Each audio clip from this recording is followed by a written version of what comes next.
Bay Area Compass. Located at BayAreaCompass.blogspot.com. Break down the origins of Americans Most Wanted. Oh man, for me, AMW was an idea that Cheech had when he went to the penitentiary. How old was you? Probably like 18, 19. Yeah, he went to the penitentiary and he was writing raps. He used to always be sending me his stuff, make sure it was cool. He was sending stuff home to his mother. So I had some of his stuff in a bag, and he had a rap. At the end of that rap, he said it. He said America's Most Wanted at the end of the rap, and after that, I was like, whoa, you know what I mean? And right there, it was the beginning of it. Really, that was the beginning of it. What was the first album you guys released, and how did you guys feel after it was released?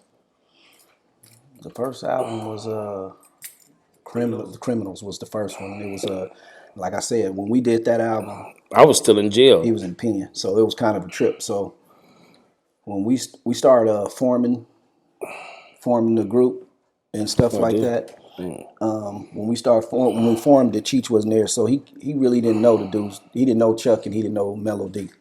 So when he got out the pen, he was kind of hot because he was like, "Hey, no FW right there." He was hot, but you know he was gassing. So you know what I'm saying, he kind of went with the flow because everything was kind of different how he built it, but it was still cool enough for us to, you know what I'm saying, keep getting paper because we was a self-contained unit. You know what I'm saying, as far as paying for our own shit and doing our own shit. You know what I'm saying. So like I say, the block was his. You know what I'm saying. That's where it all started on 74th. And when he went to jail, it was like, man, we out there looking at all this shit going on. And I'm like, man, y'all want to get some of this money? They was like, hell no, we don't lean into this. Yeah. And so I just started getting it. And they followed suit. Yep. So they followed suit, but when my mama and them was still there, it was kind of a trip. My mama was Jehovah's Witness. So it was kind of a trip for me to be out there, you know what I'm saying, selling dope and shit and doing shit and trying to keep it on the under at the same time. So that was the beginning. Some nigga thought he was on the under. They knew about that shit. But I'm saying, I wasn't outside. We had like trap houses. Right. You know, like when Cheech and them was out there, it was just like the block was just lit. When I did it, I tried to do it in apartments and stuff that we just took over and, you know, the buildings. So we had different houses for different things and stuff like that. But as far as the music goes, you know what I'm saying? Like I say, everything was an idea from the stuff that he was doing in the pen. We used to call him, I used to call him the Oracle because he was the energy. Like even right now, like as this interview goes on, you're gonna find out. So everything and every energy that we had was him. He in jail, I'm representing him, like, because when I started rapping, we was all rapping, but when I started rapping, I was rapping like on some Daddy Kane and, you know, I was fluent to keep the crowd at its maximum. You know what I'm saying? And he calling me, no, man, nigga, I ain't how you supposed to do this shit, right? And he started gassing, and, you know, he had this one rap, I'm a motherfucking nightmare, Lucifer the monster, fuck a Mac 10, I got to have a missile launcher. As soon as he said, it was like, okay, man. You know what I'm saying? I'm killing them niggas. Yeah, he was in there. And it was a trip because during that time, not to be skipping stuff, but during that time, I went to jail. And I'm in jail, and they talking about his legendary penitentiary rap battles in jail. I'm in jail, he in the penitentiary. So a lot of these dudes coming from the penitentiary because they got that 90-day op. You know what I'm saying? So they seeing if they penitentiary ready and all that. So when they come back and through Rita, down the street, when they come back through Rita, they telling me about this dude, you know what I'm saying, America's Most Wanted in there gassing. You know what I'm saying? So it was him. I was like, man, this gotta work, you know? When you guys make Criminals and then it reaches 66 on the charts, did that flick a switch in either of you guys' mentality, or was it just no? Man, to be perfectly honest, during that time, you got to understand what it was. It was like when we started it, it was the late 80s, early 90s. We was in the streets. Mm-hmm. We was making so much money in the streets that the record, the rap didn't mean shit. Just recently, like, and I'm saying recently, like 10 years or whatever, that shit hit. Like, man, we could do something with I'm serious, dude. We was so deep into the streets. Seriously. It was what we wanted to do. But the money part, we wanted to be big in it, but the money part, you know what I'm saying? We was just doing it, man. We had money. So the the distance between Criminals and the next album you dropped, This Is the Mob, like 5 years later. Can you speak a little bit about the main reason why it took 5 years for the next project? Because Cheech was in the pen. That was the main reason you wanted to do anything without him? Man, what I'm saying is, man, AMW wasn't really AMW, like, without him. Like, when you listen, even when you listen to Criminals and you listen to This Is the Mob, you could see where we was even headed towards the streets, that everything changed. Like, everything changed. We was still, like, we still had different subjects, like on Armed and Dangerous on the Criminals album, you know what I'm saying, like the deep end and different songs where we were still more into a lyrical. You know what I'm saying? The deep end was just talking about how deep we can get with our lyrics, and, you know what I'm saying, prophylactics, we talking about safe sex, and, you know what I'm saying?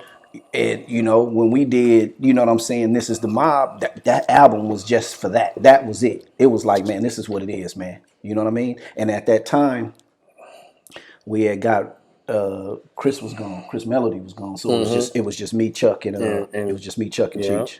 So what is the status of your guys' group right now? Are you guys still together, working on new music? Like, what can people expect from you guys coming forward? Just the status right here. The status right here. That's you too? Me and listening. Man, you can say what you want. Hey, listen. No, we got hell of motherfuckers still. No, it ain't us two. Listen, right now he hot. Let's just be clear. He got some stuff. He hot. We gonna keep it 100. He been in the studio. Yeah. So we can go in the studio right now, man. Listen, we can go in the studio right now. And let me tell you what's gonna happen. We can go in the studio right now.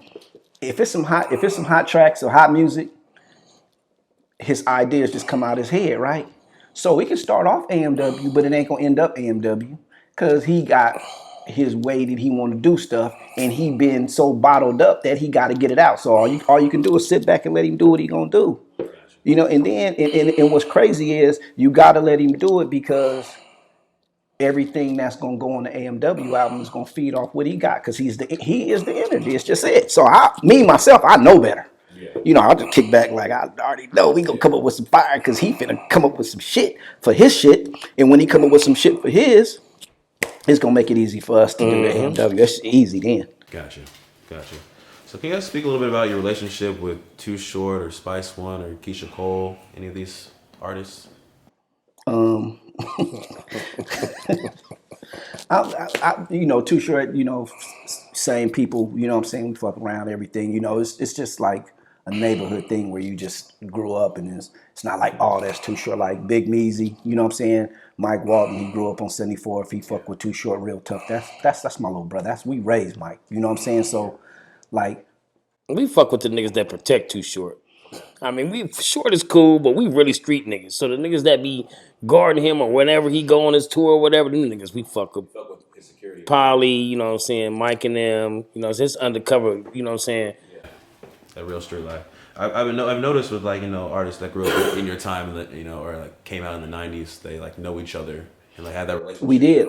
As a matter of fact, Spice One was on the same label. Right, Spice One was up on I it. thought he was part of your group for a while. Yeah, a lot of things. right. Yes, but no. So when we signed to Triad Records first. When we signed to Triad, we started doing shows. We really was like the first one to start hooking up shows for underground rappers as if it was mainstream. And I need to say something too. Yeah. 3 Times Crazy was our partner. And I got to put this in here because Rain, he got shot. He was in a wheelchair. I don't know if he did or not now. I think he died. But he had 3 Times Crazy. And it was called Dual Committee. They wasn't called 3 Times Crazy. Barton wasn't there yet. So when we was doing America's Most Wanted, there was a young group coming up, and we used to always let them come to our parties. Let them in for free, perform, and do stuff. And that's how we connected with the 3 Times Crazy with Keek and Moan, because they used to come. They from Walnut. They used to come with us. I'm from the village, you feel me? 74th. We all come together like that and blow them, let them new artists come. That's how people are supposed to be right now, but they don't do that.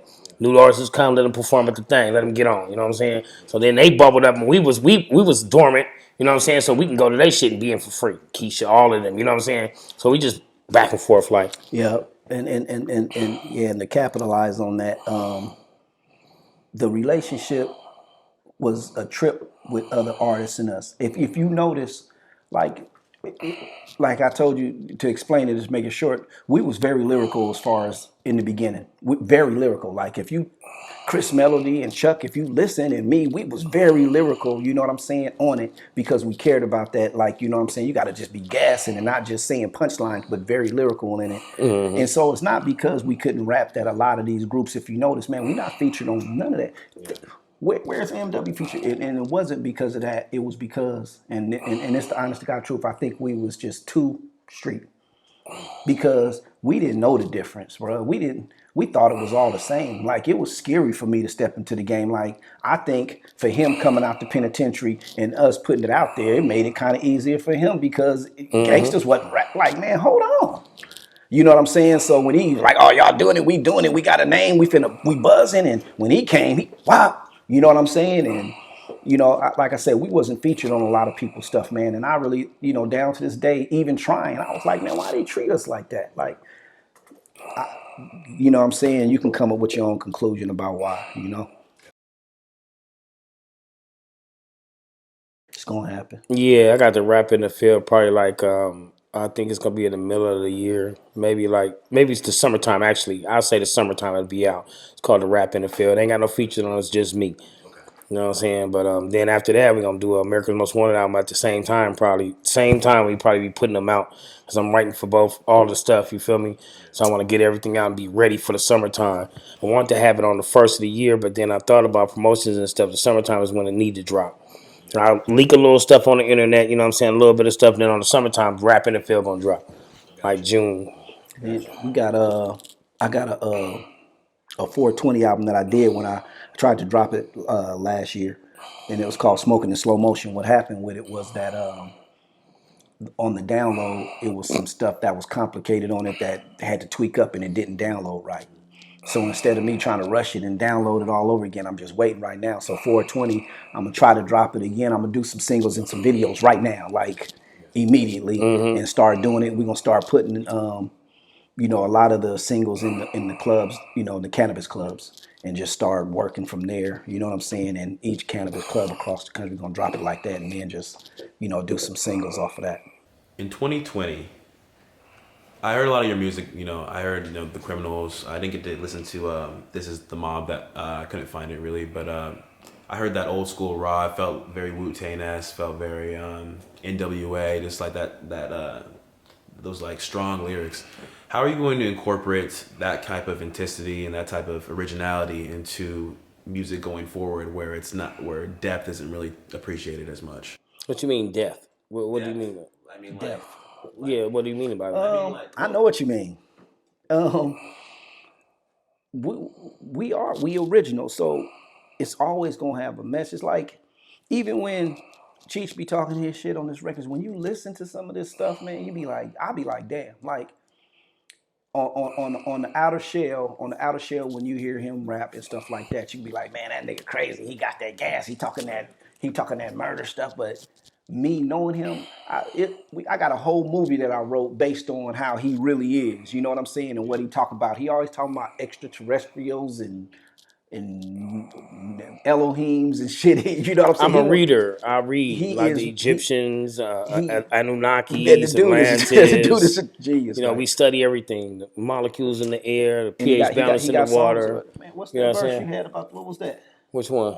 You said something about some of them, one of them, all that shit you be talking about. Oh, you talking about the my people? They in trouble. I cannot get my offspring and bring them out the struggle. Follow me. I'm not light so you can see. The truth is in your face, so just accept it how I be. I'm an Elohim. Andromeda star stream. Vibrations from my voice is like a neutralizing beam. They broke us up. They put the money in between the almighty one that's with us. Everything it would have seemed. You talking about that one? Yeah, see, that's what I'm saying.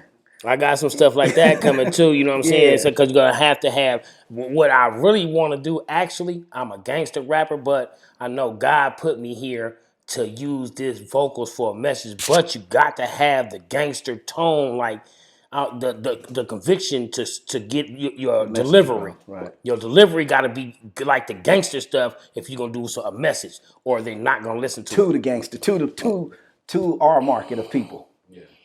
You know what I'm saying? Like, you can't go preach to the streets if you ain't been there. They ain't having it. Right. So, is there a chance to get the entire group back together, or there's no chance that would happen? I don't think that's ever gonna happen. I mean, it depends on the content. I'm not gonna say never. Okay. I just got a call from Chris Melody. I ain't talked to him in years over it was some other little stuff going on between me and him, but he finally called me and said some, like so, but it's possible is what I'm saying. Chuck is just into the church real deep and like I say, the subject of AMW and what we are and us still being in the hood and doing what we do. If that's the topic of the conversation, along with the cussing and the conviction that we rap with, you know what I'm saying? But if it's a song that I'm not saying he won't be on there. If it's a song that he'd be like, man, I like the message in that, well, he'll do it. Like I said, I talked to him. He wanted to come here, but he was at work. Right. Gotcha. So we have had a lot of legends, unfortunately pass away within the, past year or so, leading to 2020. Nipsey Hussle, Juice World, Miss him. Kobe Bryant. Miss him. When you guys think about legacy, what comes to mind? What do you want to leave as a group? I want to leave that message I told you about that God sent me here to do. That's exactly before I die. I want to get an album out that could reach some people and teach them something other than just the bullshit. That's what it is, man. To me, Oakland verbiage has always been each one teach one. Man, it's like everybody I run into, man, I make sure I drop jewels and leave something. I plant seeds, man, you know what I'm saying, and watch them grow. Like even when we was in the hood, man, trapping and shit like that, I didn't just go out there and get money because I knew how to get it. I made sure that the youngsters that I fooled with, I taught them how to get money. Not only did I teach them how to get money, I taught them what a FICO score was. Not only did I teach them what a FICO score was, I showed them what a good woman was. You know what I'm saying? And showed them how to get a house and showed them what it really was to not to say that your hustle was a hustle, but treat your hustle like a job. So, because if your hustle is, if you treat it like a hustle, then you're going to disrespect it because the hustle is disrespectful in the first place. Mm-hmm. But if you treat it like a job, we a hustle and make $1,000 in an hour, but you'll go to work and work 8 hours and make $100 in because you got that man telling you doing a good job. You working your ass off for 8 hours. But if you was in the street hustling, you make $1,000, $2,000 and go blow it and act like, nah, man, treat that money the same as if you're working at $8. Yeah, you learn that too. Because a lot of time the hustle, they be like, easy come, easy go. Fuck that. That saying was fucked up right there. We should have never learned that. Don't learn that. Hold on to whatever you got because it don't come back right around like that. That's real. And that's what I'm saying. What does the Bay Area mean to both of you guys? Man, I'm going to bring it up.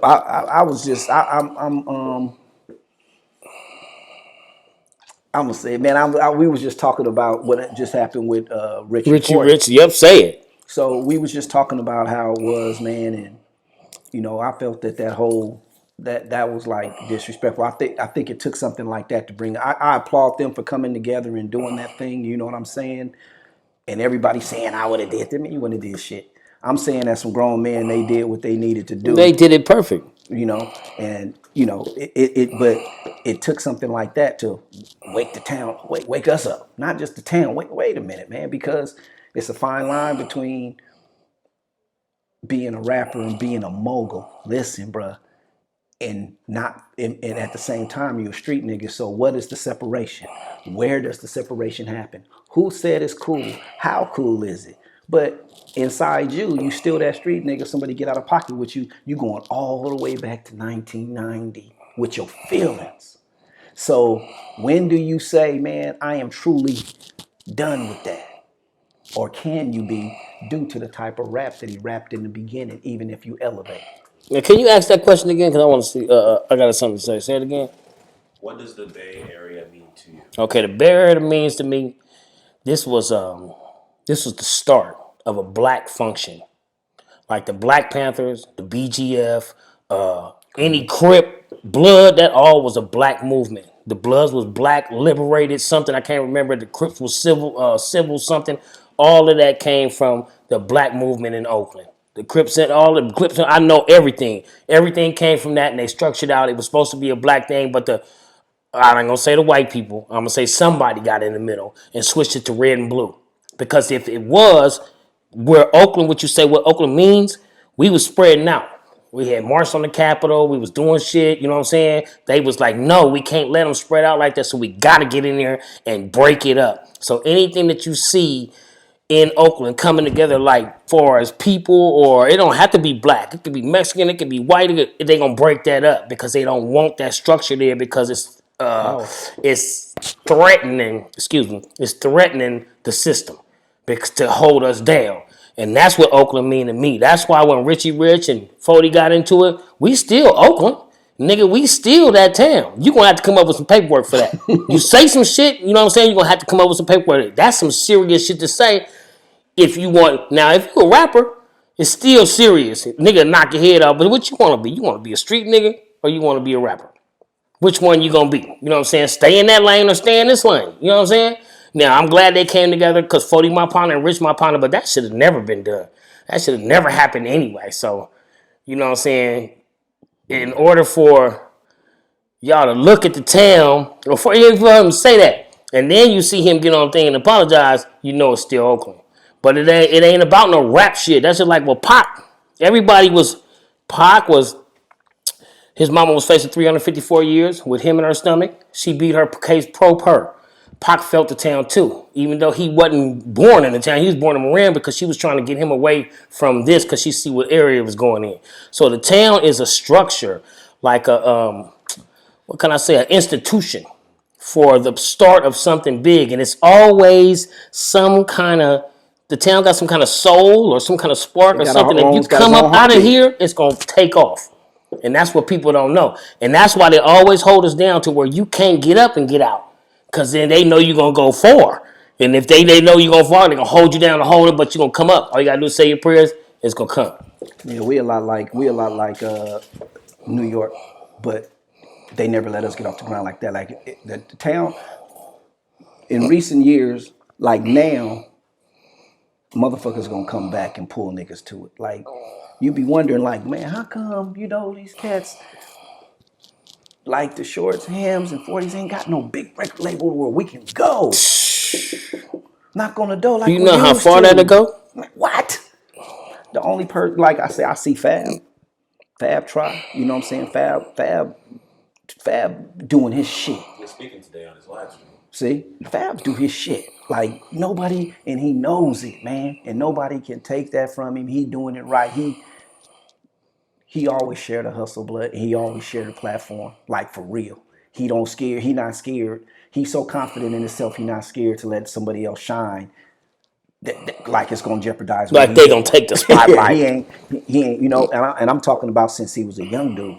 Since he was a young dude, he still just had that confidence to do his, and I applaud him for that, man. I just wish that anybody that was on that level would just fuck with him, you know what I'm saying? But politics in Oakland and in everything is a trip. It's crazy. The politics is amazing, It's some bullshit, really. I went and we did a nonprofit, and we started it up, and it was called the Bay, and we did some things. And did you know me and my cousin, we came up with somebody that wanted to invest $200,000. So I think it was $200,000 or $2 million into rehabilitating one of the parks, you know what I'm saying, in our neighborhood. Do you know that they was going to make us give our money to another nonprofit to go through it because of the chain of command that it has to go through?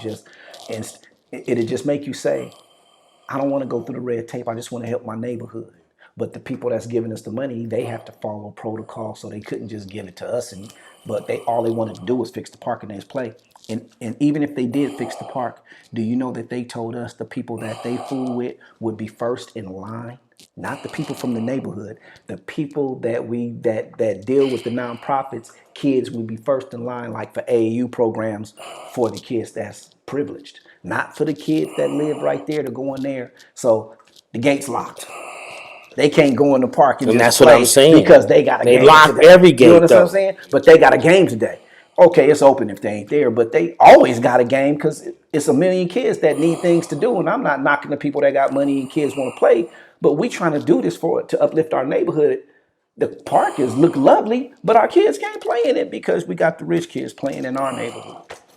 Man, right now, man, I like to give a shout out to the town. I like to give a shout out to 40. I like to give a shout out to Rich, man, for standing up and doing some boss shit. You know what I'm saying? That's it, man. Shit. Give a shout out to y'all. I like to give a shout out to Jeff. He always come get me, man, and make me do interviews and shit. And, you know what I'm saying? But it's good, man. The hip hop historian, man, Jeff Ponce, my dude. Well, I want to give a shout out to Lil Girl, Tony Oni, you still in jail, Hot Lips, all you motherfuckers that, you know, that helped me come up and helped me be the person I am. Give a shout out to Rich, you know what I'm saying? Give a shout out to Keith the Sneak, you know what I'm saying? Moan, who else? Show, P.O., Fraud, everybody, you know what I'm saying? I love y'all. In the town, Everybody, we're going to bring it and back. and all the real niggas, man. Now, so Rap in the field. saying, you know what I'm saying? Jet Gambino, Jet Black, man. You know what I'm saying? We in here. Mongoose. Goose, yeah. You know what I'm saying? Nutso. We in here, man. Well, you know, Real we mobs in here. That's one thing everybody didn't know about us, man. We in here.